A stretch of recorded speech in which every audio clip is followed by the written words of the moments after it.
Agora você ouve uma palavra de vida com o pastor Érico Rodolfo Bussinger.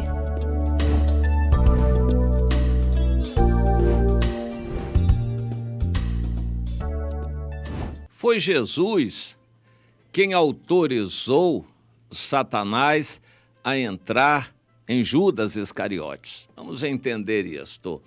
Jesus sabia desde o início quem era o Judas, falso, fingido, filho da perdição. E Jesus o tolerou. Aparentemente, ele estava bem com os outros apóstolos, discípulos que viraram apóstolos. E quando saíram de 2 em 2, Jesus os mandou, Judas foi também e provavelmente fez algum milagre, porque não era pelo merecimento dele, era pelo nome de Jesus. Os demônios saíram quando Judas expulsou, sim. O Judas obedeceu, estava acompanhado de algum outro discípulo, e quando mandou o demônio sair, o Judas Iscariotes mandou o demônio saiu, não por causa do Judas, mas pelo nome de Jesus. Jesus delegou autoridade aos 12, inclusive ao Judas Iscariotes também. E assim, a autoridade que o Judas Iscariotes teve para curar pessoas, expulsar demônios, era a autoridade do nome de Jesus. Depois ele se perdeu. Hoje, a palavra de Jesus se cumpre. Muitos obreiros fazem milagres, campanhas e maravilhas no nome de Jesus e eles vão para o inferno. Quando estiverem lá, o Senhor vai rejeitá-los e eles vão dizer: mas Senhor, eu fui um grande obreiro lá na terra. Nunca te conheci. O que você fez para você. Os milagres e curas foi o meu nome que realizou. Mas o que você fez não trouxe merecimento nenhum por causa do seu coração pecaminoso. Você vai ser condenado ao inferno por causa do que você praticou, embora tenha sido usado por mim. Interessante, muitos pastores vão para o inferno. Eu creio que é uma grande quantidade, porque eles conhecem a verdade, mas amam o dinheiro. Eles passam a mão sobre o pecado, acobertam o pecado dos outros por conveniência, por interesse, porque eles não querem perder aquela pessoa. E assim, embora conheçam a verdade, eles praticam o erro e vão para o inferno por causa do seu erro. O Judas era o filho da perdição e, no final, se perderia. Mas, por todo o ministério de Jesus, ele se comportou como os outros e foi usado também por Deus. Mas era sem vergonha. A Bíblia diz que ele roubava o que era colocado ali como oferta para o grupo. Jesus não mexia com dinheiro. Quando alguém dava uma oferta, era o Judas que ficava com a bolsa e recebia. Ele era o tesoureiro do grupo. A gente aprende que a função de tesoureiro não é para uma pessoa enrolada. Isso é fundamental. Uma pessoa enrolada na vida financeira, que não é vitoriosa, como ele vai ser colocado sobre o dinheiro da igreja? Ele só vai fazer o que o Judas fez, infelizmente. Há obreiros que vão para o inferno por causa do que estão praticando. Mas se ninguém souber, eles vão continuar usando o nome de Jesus. E o nome de Jesus vai continuar abençoando muitas pessoas. Mas eles sabem disso. Mas por que não reconhecem a verdade? Porque eles vão ter que assumir de público, vão ter que confessar que eles são como Judas, não são honestos, e eles não querem passar essa vergonha. Vão guardando até o dia do juízo em que serão condenados. É preciso a gente aprender isso. Não bote a culpa no diabo daquilo que você fez. O diabo não é culpado daquilo que você fez de errado. Você vai levar a culpa. Ah, mas foi influência do inimigo. Ele está com essa influência desde o início, com a permissão de Deus, porque ele foi colocado para isso. A função dele é essa. Mas você tem Deus com você. A morte de Jesus para perdoar seus pecados, você tem o Espírito Santo para convencer. Não vai ter desculpa.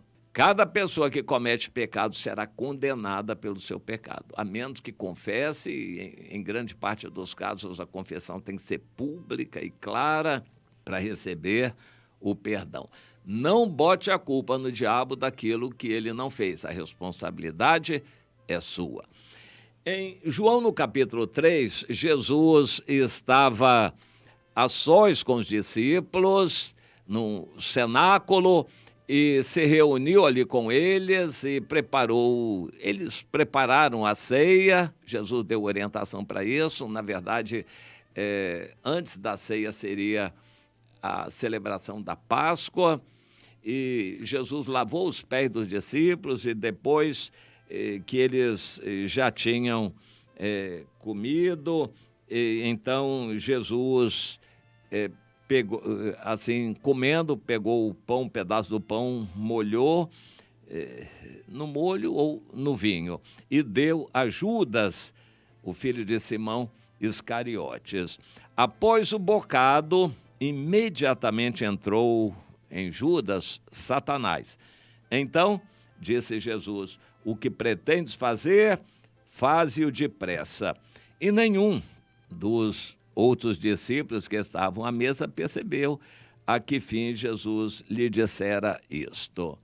Jesus estava consciente de tudo que estava acontecendo, do que estava no coração do Judas Iscariotes. Antes ele era uma pessoa normal, não era possesso. Judas Iscariotes não foi possesso. Ele era uma pessoa má, filho da perdição, coração falso, fingido, que foi usado por Deus. Guarde isso, pessoas fingidas e falsas também podem ser usadas por Deus.